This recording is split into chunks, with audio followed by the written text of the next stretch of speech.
GHMC ఎన్నికలకు ఏం సంకేతాలు ఇస్తారు? జక్కిడి ఎపిసోడ్పై ఏఐసీసీ గుస్సా, బీసీలపై చేసిన వ్యాఖ్యల పట్ల ఆగ్రహం, గతంలోనూ పార్టీ ఆదేశాల ధిక్కరణ, జిహెచ్ఎంసీ ఎన్నికలకు సిద్ధమవుతున్న వేళ డ్యామేజ్, పార్టీకి మైనస్ అవుతుందా అని అగ్రనేతల ఆందోళన, పూర్తిస్థాయి రిపోర్ట్ అడిగిన అధిష్టానం, ఇంకా ఇలా ఎవరు మాట్లాడుతున్నారనే అంశాలపై లిస్ట్, రాజకీయ లబ్ధి పొందే ప్రయత్నాల్లో ప్రతిపక్ష బీజేపీ అండ్ బీఆర్ఎస్.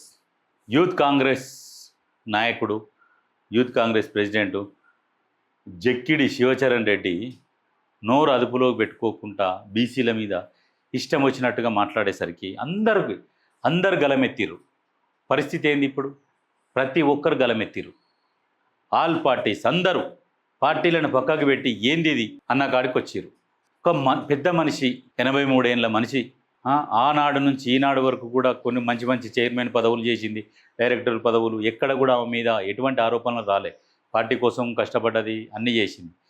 అటువంటి ఆమెని తిట్టాలి అని ఎందుకు అనిపించింది? ఇప్పుడు మీరు ఉన్నారు, పోస్టర్లు వేసుకుంటూ పోతున్నారు, మీ దాంట్లో ప్రోటోకాల్ ప్రకారం అందరూ వేస్తున్నారా? వేస్తలేరు. మరి ఎందుకంతా? మీరు కొట్లాడుకుంటారు, కొట్లాడుకుని ఎవరికి నష్టం చేకూరుస్తారు? లాస్ట్కు పార్టీకి నష్టం జరుగుతుంది. పార్టీకి నష్టం జరుగుతుంది. రెడ్లు కూడా స్పందించారు.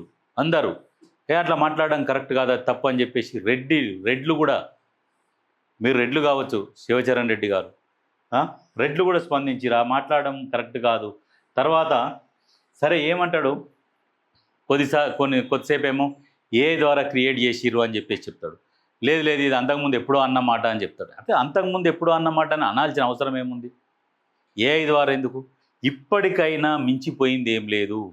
సరే మీ అమ్మమ్మనో నాయనమ్మనో అనుకో, దగ్గరికి పో, అమ్మమ్మ నాయనమ్మ తప్పైంది, నేను ఏదో నోరు జారినా, నా పొరపాటు అయింది, ఇంత రాద్ధాంతానికి ముగింపు పలుకోవచ్చు. నువ్వు అన్న రోజే ఇంత అయితే చక్కగా ఇంటికి పోయి కలిసి నా తప్పైంది, నేను నోరు జారినా అని ఒక్క మాట అంటే ఇంత పెద్ద రచ్చ కాకపోతుండే కదా.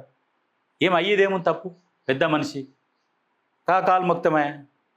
ఎంతమంది మొక్తలేరు? రేవంత్ రెడ్డి పోయి మొక్తలేడా? సోనియా గాంధీ కాలు మొక్కలేదా? మల్లికార్జున ఖర్గే కాలు మొక్కలేదా? గౌరవం ఇవ్వచ్చు, తప్పులేదు దాంట్లో. కులాలు అనేది ఎప్పుడో కనుమరుగైపోయినాయి. కులాలు పక్కన పెట్టండి, మానవతం ఉండాలి. పోయి ఆ పంచాయతీని మాత్రం సద్దు మనసుకుంటే చాలా మంచిది. కొంతమంది అంటారు 18వ తారీఖు గాంధీ భవన్ ముట్టడి పోదాము, ఈ లొల్లి ఎందుకు? రాజకీయ భవిష్యత్తు ఉన్నది. శివచరణ్ రెడ్డి, నీకు ఇప్పుడు ఇక్కడితోనే ముగిసిపోలే, చాలా రాజకీయ భవిష్యత్తు ఉంది.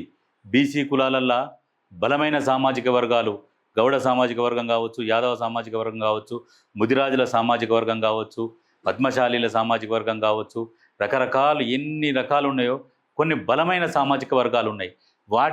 వాళ్ళతోని పెట్టుకొని ఎందుకు మనుగడ సాధిస్తావా? ఏమన్నా రాజకీయ భవిష్యత్తు ఉన్నది కాబట్టి ఈ పంచాయతీకి స్వస్తి పలికితే చాలా బాగుంటుంది. నువ్వే ముగింపు పలకాలి. నువ్వే మొదలు పెట్టినావు, నువ్వే పోయి అమ్మమ్మ నాయనమ్మ తప్పైంది, నేను ఇక మళ్ళా నోరు జారిన్నే నేను అనను అని చెప్పేసి కాలు పట్టుకు అయ్యేదేముంది? సరే సంతోషంగా నా మనవాడు నోరు జారిండంట, పోనీలే నా మనవాడే కదా, సరే నోరు జారిండు, పోనీ బిడ్డ సరే తీయని అంటది.